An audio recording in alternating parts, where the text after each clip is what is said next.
How's it going, guys? Kevin here again from the Feed the Group at EXP. I know you're excited for another one of my weekly videos where we talk about all things real estate related. So any questions you guys have, make sure you put it in the comments below. If it's about the Ottawa real estate market, about investing, questions about being a real estate agent.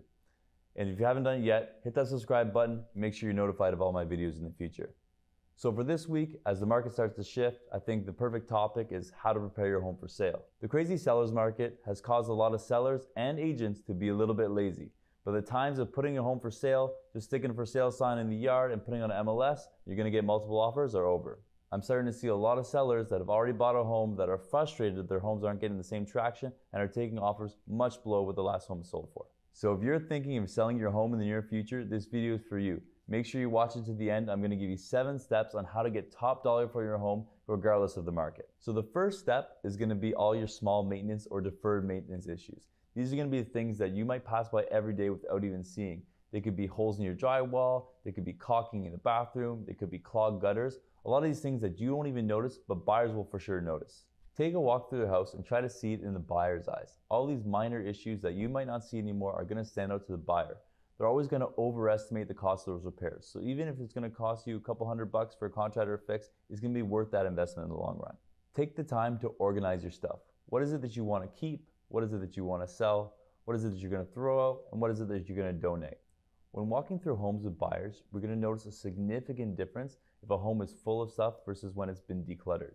A decluttered home is going to show much more spacious and it's going to feel a lot bigger. The home buying process is a very emotional experience and it's all about how it feels. So whether the home is bigger or not, it's going to seem that way when everything's been decluttered. People are always amazed with the amount of stuff that they accumulate over the years.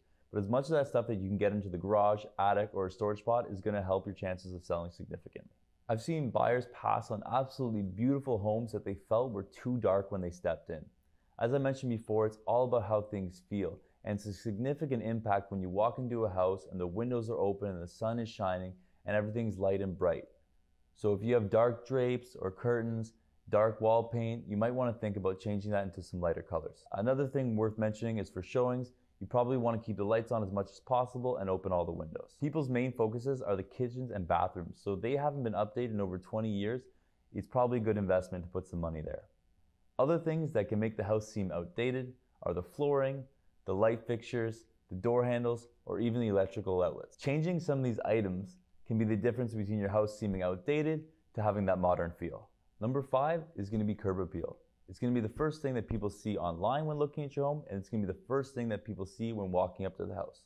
What confirmation bias means is that we're more likely to confirm our original opinion than to change our mind. So when you walk up to a beautiful home and your first impression is that it's amazing, you're more likely to overlook some of that negative, smaller issues when walking through the home. So the exact opposite is also true. If you walk up to a house and the windows look like they're rotting and the grass has been uncut and the front door needs to be painted, you're more likely to see, little nicks in the drywall and smudges in the paint once you enter the home.